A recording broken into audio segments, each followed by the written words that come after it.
the ad man, the OG ad man, Julius Henderson, talking about the Erislandy Lara versus Demetrius Andrade and debate. So just like share your views and your thoughts on that. What you see going down?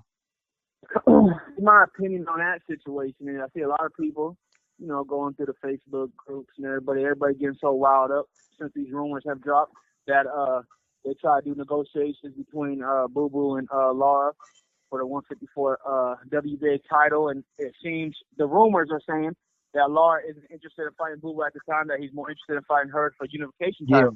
And my thoughts on that, and I say a lot of people are mad about it, but I think, why not fight for another belt? Why Mm-hmm. not get two straps? I'm not saying that hers is a walkthrough, but it's saying like, why be mad at a man for trying to unify?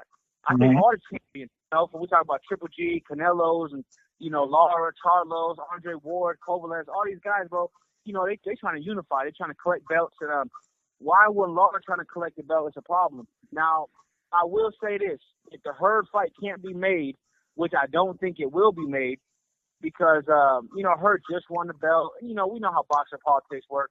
I do think that they're gonna give him a little tune-up. But what I will say is if Lara's next fight is not Hurd or Boo Boo, then it is a duck. If he does not get the Hurd fight, and he chooses not to fight Boo Boo, it's a 100% duck. He 100% duck Boo Boo, and nobody can argue it. But you cannot be mad at the man if he said, "I want to unify." You see what I'm saying? But that's a bigger opportunity. You feel what I'm saying? Yeah, I So understand that. So like what do you see on Erislandy Lara? He called Demetrius Andrade out 3 years in a row. uh-huh. Talk about how he beat him in the amateurs when he was 17, he was 21. Constantly calling him out. But then when the negotiations start, it's like now he want to go another direction. Is that not called a duck itself? I mean, I guess it just really depends on how you look at it.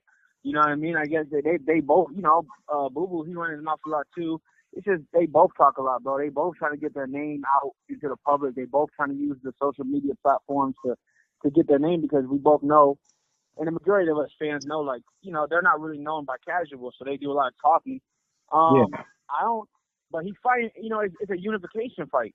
You know what I'm saying, bro? Like, All right. it's So not what do ducking you if it's a see bigger that opportunity. he should? Uh-huh. Was it a good decision going after her, somebody who's still young, not much experience, versus somebody like Erislandy Lara, who got a whole lot of experience at 154, fought different styles? Like, do you see that the Demetrius Andrade fight would be the tougher fight? Who's the tougher fight out of Boo Boo and Hurd? Yeah. I think that Boo Boo is a tougher stylistic fight, because Boo Boo and Southpaw, like Lara, he's gonna come to. It's gonna be a test match. They're both boxers.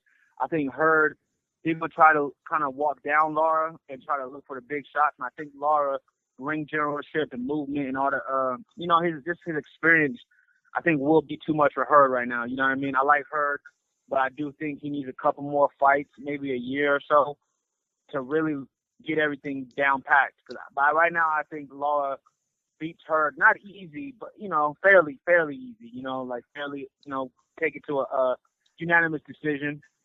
And I think Boo Boo is more of a 50-50 fight where, it's really going to come down to whose game plan is better than the other, who's going to outbox who. And that's a really interesting fight. It's a chess match. So to answer the question, I think Boo Boo is a better fighter, but who brings more to the table is Hurd, because Hurd got the strap. You see what I'm saying? Okay. So you don't consider the WBA regular to be a major title, is what you're saying? You see the super champion status as the title. Yeah, but I mean, at 154, the only real world champions are Canelo, Charlo, Lara, and Hurd. Those are the four real champions. I look at that regular title more as like a basically like a mandatory title, a belt that gets you the number one contender spot. So the four major titles. Those are when you get all four of those major titles, then you become undisputed. Not by getting both the WBA titles. And speaking of It's not. 154, can you tell me your views on Jermell Charlo versus Charles Hatley? Of course, that date had to be pushed back on reasons, but can you tell me your predictions and what do you see for both fighters' game plans? I think I'm predicting between an 8 and 10 round TKO for Charlo. I think between the 8 and the 10 rounds, we'll see a knockout. I don't think that Hatley will make it all 12 rounds. I think Hatley has good boxing ability. He got good skills. I think he was if I'm not correct, I think he was a Olympic alternate. So he got boxing skills. He can move. He can box. The thing is, from a lot of his fights, he shows that he's a little chinny. His chin is real suspect. Mm-hmm. And Charlo gonna come to crack him. And I think Charlo learned from his fight with Jackson that he got to really work on cutting off that ring. Yeah. I really don't see Hatley going past 8 to 10 rounds. I don't see it going 11 or 12 rounds. If it does, I'll be surprised. That's interesting. And we know we have 154. We have a lot of young guns. Of course, we have Erickson Hammer Lubin. He's the mandatory for the Jermell Charlo belt.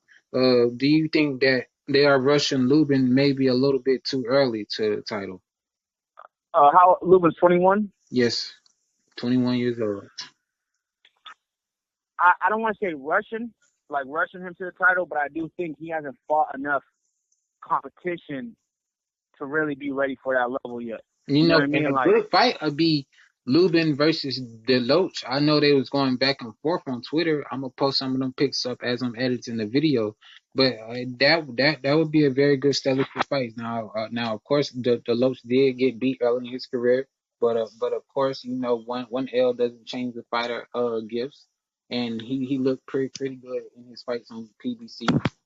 If you had to pick, who do you see winning that fight and how?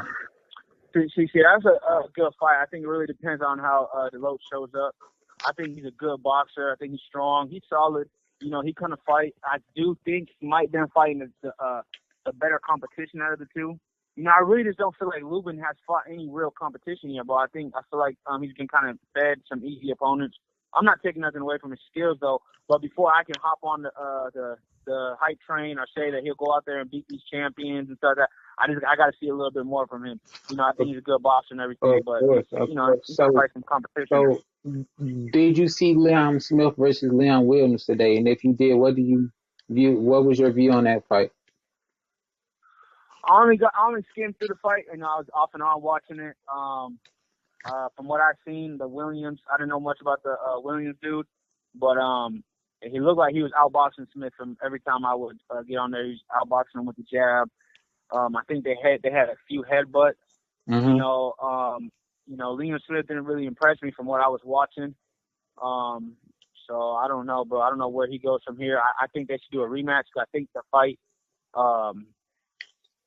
was too close, and the way it was stopped and everything, it's kind of controversial. A lot of people said the fight should have kept going. So I think they should do a rematch, or maybe let Cotto and Liam Smith go at it. I guess. Because Liam Smith is a better name. So what do you see Cotto being ranked number 2 by, I believe, the WBO? Do you think that's fair? Do you think that he deserves the number 2? I think he's actually ranked number 1. Number 1. But it's politics, bro. I don't know, man. I don't.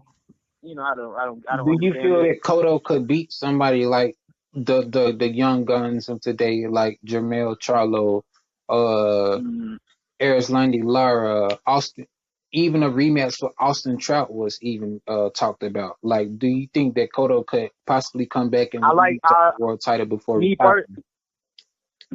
personally, I like that Trout fight, the rematch.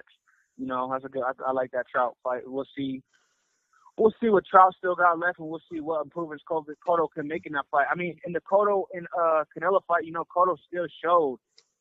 He got a lot of skills still, you know what I'm saying? He showed a lot of experience and everything in there. I do think like Cotto fights someone like Hurd. I think Cotto can probably beat Hurd.